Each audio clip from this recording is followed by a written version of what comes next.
నాయకులు ఎవరినైనా బలి చేస్తారని ఆర్యవైశ్య కార్పొరేషన్ చైర్మన్ కల్వ సుజాత్ అన్నారు. రాష్ట్రంలో ప్రభుత్వం ఎక్కడి నుంచి పనిచేస్తే అక్కడ దుకాణాలు చేస్తున్నారంటూ దారుణాలు కుట్రలు చేస్తున్నారని వెల్లడించారు.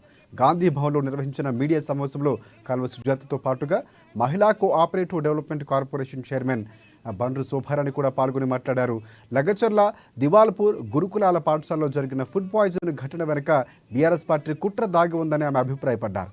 ఈ కుట్రల వెనుక ఆర్ఎస్ ప్రవీణ్ కూడా ఉన్నారని శోభారాణి పేర్కొన్నారు.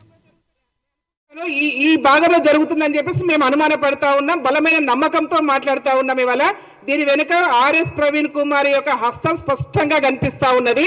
ఈ హాస్టల్లో జరిగే ప్రతి ఫుడ్ పాయిజన్ దానిలో నేను అడుగుతా ఉన్నాను, టీఆర్ఎస్ హయాంలో ఎన్ని జరిగినాయి చెప్పండి.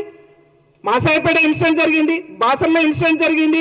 ఒక అమ్మాయి సూసైడ్ చేసుకొని చనిపోతే ఇల్లీగల్ అని చెప్పేసి ఆ అమ్మాయిని ఏం చేశారు, ఆ అమ్మాయికి ఏదో వేరే లవ్ అఫేర్ ఉంది కాబట్టి చనిపోయిందని చెప్పేసి అంటే వాళ్ళ హయాంలో జరుగుతానేమో ఇంకో రకంగా మాట్లాడతారు. ఇక్కడనేమో విద్యార్థులను బలి చేసే ప్రయత్నం చేస్తారా? మీరు టీఆర్ఎస్ గవర్నమెంట్ రావడం కోసం అప్పుడు విద్యార్థులను బలి చేశారు. ఇప్పుడు కూడా మళ్ళీ అధికారం రావడం కోసం విద్యార్థులను బలి చేస్తా ఉన్నారు.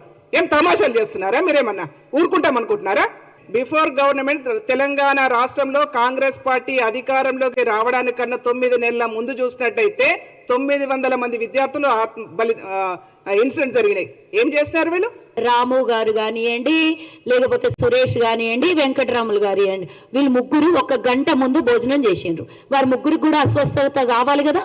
1 గంట ముందు ఈ ప్రశ్నలకన్నిటికీ సమాధానం ఇక్కడ మీకు దొరకట్లేదా? 1 గంట ముందు భోజనం చేసిన వాళ్ళకు ఫుడ్ పాయిజన్ కాదు, 1 గంట తర్వాత భోజనం చేసినటువంటి పసిపిల్లల మీద ఈరోజు ప్రయోగం జరిగి అదే భోజనం తింటారు వాళ్ళు. అదే భోజనం తర్వాత పిల్లలు తింటే వాళ్ళకేమో ఫుడ్ పాయిజన్ అవుతుంది. అంటే పూర్తి స్థాయిలో దీని మీద ప్రీ ప్లాన్ జరుగుతున్నదని మన గణలకు కనబడట్లేదా? ఈ ప్రవీణ్, ఆర్ఎస్ ప్రవీణ్